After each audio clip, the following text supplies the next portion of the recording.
کہ مذاکرات کامیاب ہوں، اور دوسری وجہ یہ ہے کہ عمران خان کے ساتھ پی ٹی آئی کی مذاکراتی کمیٹی کے ارکان کی ملاقات نہیں کرائی جا رہی۔ جو ملاقات ہوتی ہے وہ بڑی کنٹرولڈ انوائرنمنٹ میں ہوتی ہے۔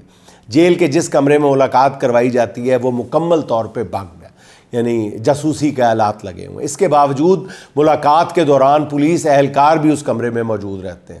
اب پی ٹی آئی ارکان نے مطالبہ کیا ہے کہ ان کی عمران خان کے ساتھ آزادانہ ماحول میں ملاقات کرائی جائے، جس پر تاحال حکومت اور اسٹیبلشمنٹ دونوں ہی تیار نظر نہیں آتے۔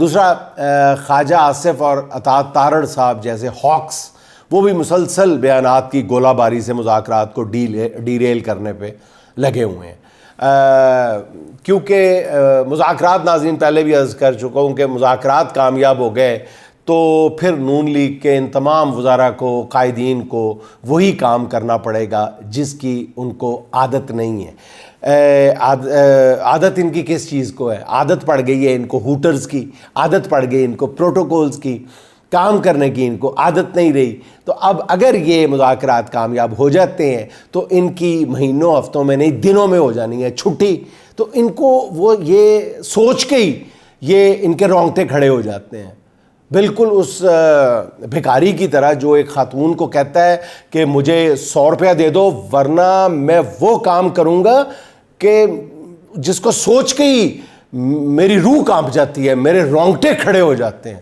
تو وہ عورت ڈر کے فوری طور پہ وہ پیسے اس بھکاری کو دے کے کہتی ہے تم کیا کرتے اگر میں تمہیں یہ پیسے نہ دیتی تو بھکاری کہتا ہے محنت مزدوری اور کیا۔ تو عمران خان، ناظرین یہ بھی میں بتا دوں کہ ان سب کو محنت مزدوری کرنی پڑے گی، مطلب کام کرنا پڑے گا۔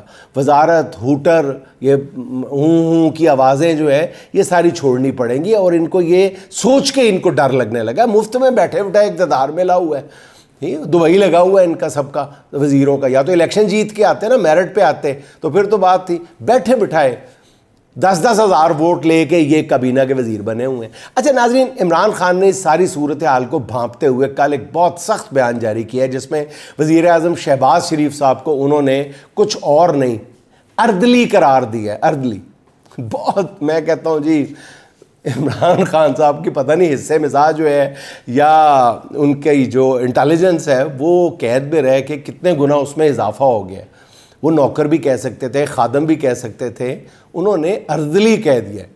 اس اردلی لفظ پہ ذرا غور کیجیے گا، یہ آرڈرلی سے نکلا ہے شاید، تو اس پہ ذرا مزید ریسرچ کریں میرے ویورز جو ہیں، تو ان کو خان صاحب کا یہ جو کوائن کیا ہوا لفظ ہے، تراشا ہوا لفظ ہے، یہ مزید پسند آئے گا، اور پھر کئی جو ہمارے ویورز ہیں ان کے منہ سے بھی بے ساختہ نکلے گا۔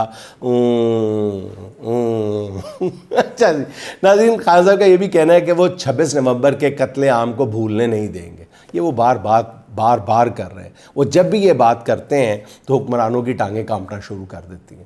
اس صورتحال کے بعد مذاکرات کا مستقبل جو ہے وہ مزید تاریک نظر آ رہا ہے۔ اچھا ناظرین، سپریم کورٹ کے آئینی بینچ میں سویلینز کے ملٹری ٹرائل سے متعلق کیس کی سماعت obviously شروع ہے، آج ہوئی ہے۔ اس سماعت سے پہلے ملٹری کورٹ 85 سویلینز کو سزا سنا چکی ہے، اور ان فیصلوں کے بعد حکومت نے موقف اختیار کیا تھا کہ تمام فیصلے سپریم کورٹ کے کہنے پر سنائے گئے، اور آج کیس کی سماعت کے دوران جسٹس مسرت ہلالی نے ریمارکس دیے ہیں کہ اختیارات کو وسیع کر کے سویلینز کا ملٹری کورٹ میں ٹرائل کیا گیا ہے۔ جسٹس جمال مندوخیل نے کہا ہے کہ وزارت دفاع ایگزیکٹو کا ادارہ ہے، ایگزیکٹو کے خلاف اگر کوئی جرم ہو تو کیا وہ خود جج بن کر فیصلہ کر سکتے ہیں؟ آئین میں اختیارات کی تقسیم بالکل واضح ہے۔ انہوں نے کہا کہ آئین واضح ہے کہ ایگزیکٹو عدلیہ کا کردار ادا نہیں کر سکتا۔ فوجی عدالتوں کے کیس میں یہ بنیادی آئینی سوال ہے۔ جسٹس محمد علی مظہر نے کہا ہے کہ آرمی ایکٹ کا نفاذ کن جرائم پر ہوگا؟ اس کا جواب آرمی ایکٹ میں موجود ہے۔ اس کے بعد کیس کی سماعت جو ہے وہ کل تک ملتوی کر دی گئی۔ آئینی بینچ کے سربراہ جسٹس امین الدین خان نے کہا ہے کہ کل بھی صرف فوجی عدالتوں والا کیس ہی سنا جائے گا، اور آج کی سماعت کے دوران ناظرین جسٹس جمال مندوخیل، جسٹس مسرت ہلالی صاحبہ اور جسٹس محمد علی مظہر کے ریمارک سے صاف اندازہ ہو رہا ہے کہ آئینی بینچ اس کیس میں ملٹری کورٹس کے خلاف اپنا ذہن بنا چکے ہیں، اور ملٹری کورٹس پہلے ہی پاکستان کے جی ایس پی پلس سٹیٹس کے لیے خطرے کی تلوار بنی ہوئی۔ اس لیے لگتا یہی ہے کہ آئینی بینچ کے ذریعے ملٹری کورٹ سے جان چھڑا لی جائے گی، جس کا اشارہ ہم پہلے بھی اپنے ایک وی لاگ میں بہت دن پہلے کر چکے ہیں۔ اس کا ایک اضافی فائدہ یہ ہوگا کہ آئینی بینچ کی بھی کچھ ساکھ بحال ہو جائے گی. جو آگے کافی کام آنے ہیں وہ جو کروائے جانے ہیں وہ آسان ہو جائیں گے کرنے جب تھوڑی سی آئینی ساکھ بن جائے گی ان کی. اچھا ناظرین، فوجی عدالتوں کے کیس کی وجہ سے آج الیکشن میں دھاندلی سے متعلق کیس بھی نہیں سنا گیا. دوسری طرف ناظرین، احسن اقبال صاحب نے کہا ہے کہ عمران خان نے قوم کے نوجوانوں کو بدتمیز بنا دیا ہے اور اب نوجوانوں کا، یہ بگڑے ہوئے نوجوانوں کا لہجہ درست کرنے میں کئی سال نہیں کئی دہائیاں لگ جائیں گی. واہ احسن اقبال صاحب، واہ، لہجہ عمران خان نے بگاڑا ہے. حضور والا، میں آپ کو بتاتا چلوں کہ جو بھی ہے نا، آپ جو سننے میں آ رہا ہے، جو دیکھنے میں آ رہا ہے، ابھی آپ اس کی ایک چھوٹی سی جھلک بھی نہیں دیکھ رہے. عوام کے غیظ و غضب کو جس طرح آپ نے للکارا ہے مینڈیٹ چوری کرنے کے بعد، آپ ان کے غصے کا لیول دیکھ ہی نہیں پا رہے. آپ یقین جانیے کہ آپ ایک چھوٹی سی جھلک، 2 جگہ پہ بدتمیزی کر دی، کوئی 2 جملے کس دیے، یہی ہو رہا ہے نا کہ آپ عوام میں آنے جوگے نہیں رہے. یہی ہو رہا ہے نا، یہی آپ کو نوجوانوں سے گلہ ہے نا. نوجوانوں میں شعور آ گیا ہے، وہ عوام میں آنے کے لیے، اسی لیے آپ ڈرے ہوئے ہیں. آگے آگے دیکھیے ہوتا ہے کیا. آپ ذرا باہر تو آئیں، ذرا کھل کے باہر آئیں گے پھر آپ کو پتہ چلے گا کہ بدتمیزی ہوتی کیا ہے. ابھی تو کچھ بھی نہیں دیکھا آپ نے، چھوٹی سی معمولی سی جھلک بھی نہیں دیکھی. وہ کسی پنجابی کا رشتہ ہو جاتا ہے لکھنؤ میں، تو جب وہ اس کے بزرگ پنجابی کے اس کو سمجھاتے ہیں کہ دیکھو لکھنؤ کے لوگ جو ہیں بڑے تہذیب یافتہ ہیں، تو اس کو سکھاتے پڑھاتے ہیں، باقاعدہ اس کی کلاس لیتے ہیں. اس کو کہتے ہیں کہ جب تم بارات لے کے جائیں گے نا تو تم ساس کو دیکھ کے آداب کہنا، سسر ساس آئیں گی ان کو دیکھ کے آداب عرض ایسے کرنا. اور دیکھو دوسری بات یہ ہے کہ پلیٹ میں تھوڑا سا سالن ڈالنا، ٹھیک ہے، اور تہذیب کا مظاہرہ کرنا. اور سب سے بڑی بات یہ ہے کہ کھیر کو منہ پھاڑ کے کھیر نہ کہنا، سویڈش کہنا. تو وہ پنجابی کہتا ہے ٹھیک ہے. تو پنجابی جو بارات لے کے پہنچتا ہے تو جا کے پہلے اپنے ساس کو دیکھ کے کہتا ہے آداب، پھر سسر کو بھی کہتا ہے آداب عرض، اور پھر سالن بھی تھوڑا سا ڈالتا ہے. تو وہ پنجابی کا جو لکھنوی سسر ہوتا ہے وہ کہتا ہے، بڑا متاثر ہوتا ہے، وہ کہتا ہے جی ہم نے تو سنا تھا کہ پنجابی بڑے کھردرے سے ہوتے ہیں، یہ ہمارے ہونے والے جو جمائی راجہ ہیں ان میں تو بڑی تہذیب میں ہیں، وہ بڑے تہذیب سے بھرے ہوئے نظر آ رہے ہیں. تو وہ دلہا کہتا ہے کہ ہاں یہ تے تسی میری تہذیب دیکھی نہیں، اور تواڈے ڈیلے تے ادوں باہر آن گے جدوں میں کھیر نو سویڈش کہیا تے. تو حضور والا جب اس عوام نے کھیر کو سویڈش کہا نا پھر آپ کے ڈیلے باہر آئیں گے. ابھی تو کچھ بھی نہیں کہا عوام نے آپ کو، 2 آوازوں سے ڈر گئے. جو کچھ آپ نے عوام کے ساتھ کیا ہوا ہے نا، عوام بھری بیٹھی ہے. اچھا ناظرین، کل بھی آپ کو بتایا تھا میں نے کہ توشہ خانہ 2 کیس میں ضمانت کا تفصیلی فیصلہ آنے کے بعد اب اس کیس کی ساری جان نکل گئی ہے، غبارے میں سے ساری ہوا نکل گئی ہے. مگر دوسری طرف اسپیشل کورٹ میں بڑی تیزی سے اسی کیس کی سماعت جاری ہے اور گواہ لائے جا رہے ہیں جن پر جرح بھی ہو رہی ہے، اور گواہ بھی دھڑا دھڑ لائے جا رہے ہیں جیسے منڈی کا مال آتا ہے سبزی منڈی میں صبح صبح. مگر ضمانت کے فیصلے نے کچھ ایسے حقائق سامنے رکھے ہیں جس نے حکومت کی بدنیتی پوری طرح عیاں کر کے رکھ دی ہے. ابھی کل ہی یہی احسن اقبال صاحب مطالبہ کر رہے تھے کہ عمران خان رسیدیں دکھا دے اور جیل سے گھر چلے جائیں. جسٹس میاں گل حسن اورنگزیب نے تفصیلی فیصلے میں لکھا ہے کہ عمران خان نے بلغاری سیٹ کی رسیدیں توشہ خانہ میں جمع کرا دی تھیں، کیونکہ اس وقت قانون ہی یہی تھا کہ آپ تحفہ بے شک گھر لے جائیں، البتہ اس کی رسیدیں توشہ خانہ میں جمع کرا دیں.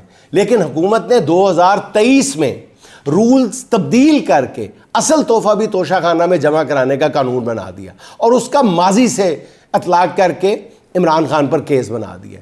اسلام آباد ہائی کورٹ کے اس تفصیلی فیصلے نے حکومت، نیب اور FIA کی بدنیتی پر شدید نوعیت کے سوالات اٹھا دیے. صرف عمران خان کو کرپٹ ثابت کرنے اور اسے جیل میں رکھنے کے لیے حکمرانوں نے ہر اخلاقی حدود پھلانگ دی.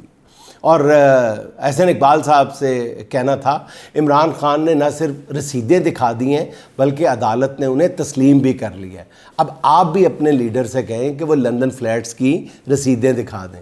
خیر وہ کیا دکھائیں گے، آپ صرف اپنے قائد سے اتنا ہی کہہ دیں کہ وہ اپنا فارم 45 ہی قوم کو دکھا دیں اور حلفیہ بتائیں کہ کیا وہ ڈاکٹر یاسمین راشد صاحبہ سے الیکشن جیت گئے تھے.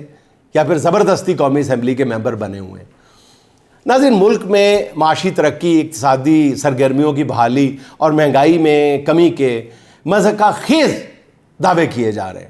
سرکاری بھونپو بتا رہے ہیں کہ پاکستان معاشی دلدل سے نکل چکا ہے، دودھ اور شہد کی نہریں دکھائی جا رہی ہیں، بس 1-2 سال میں پاکستان کی معیشت جو ہے وہ بھاگتی ہوئی نہیں اڑتی ہوئی نظر آئے گی۔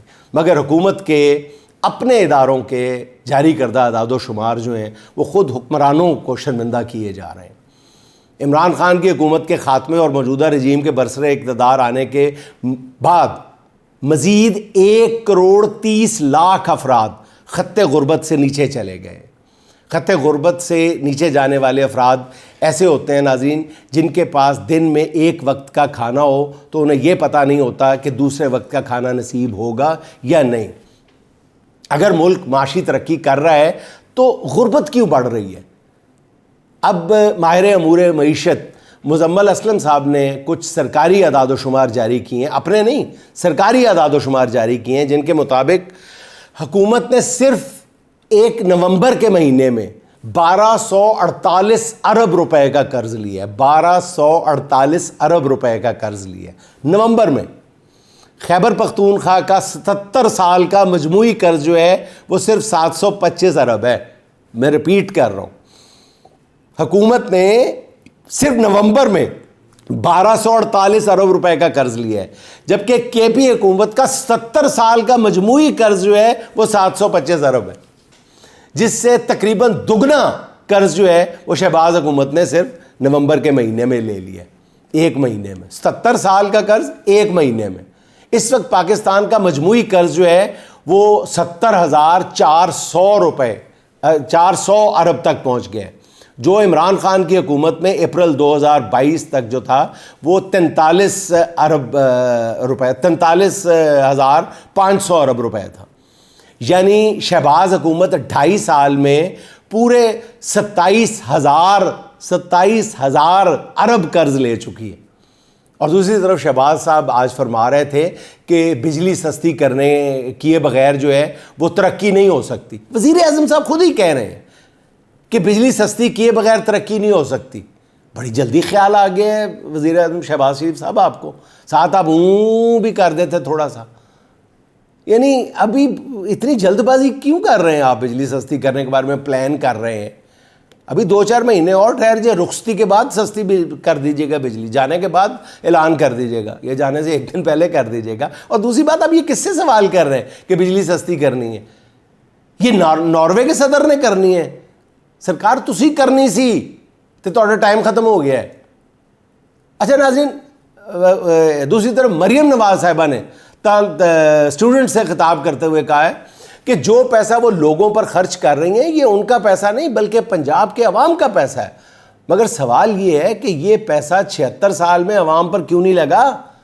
مریم نواز صاحبہ یہ سوال طالب علم پوچھ رہے ہیں، حالانکہ یہ سوال تو طالب علموں سے پوچھنے کی بجائے اپنے والد اور چچا سے کرنا چاہیے تھا۔ آپ کو یہ سوال اپنے خاندان کے کچھ اور لوگوں سے بھی کرنا چاہیے تھا۔ ان کے والد 2 بار وزیر اعلیٰ، 3 بار وزیر اعظم، ان کے چچا 3 بار وزیر اعلیٰ، اب دوسری بار وزیر اعظم ہیں، ان کے کزن حمزہ شہباز وزیر اعلیٰ، اس لیے یہ سوال گھر میں پوچھ لیتی، اس کے جواب سے قوم کو بھی آگاہ کرتی کہ آخر 76 سال تک عوام کا پیسہ لگتا کہاں رہا ہے۔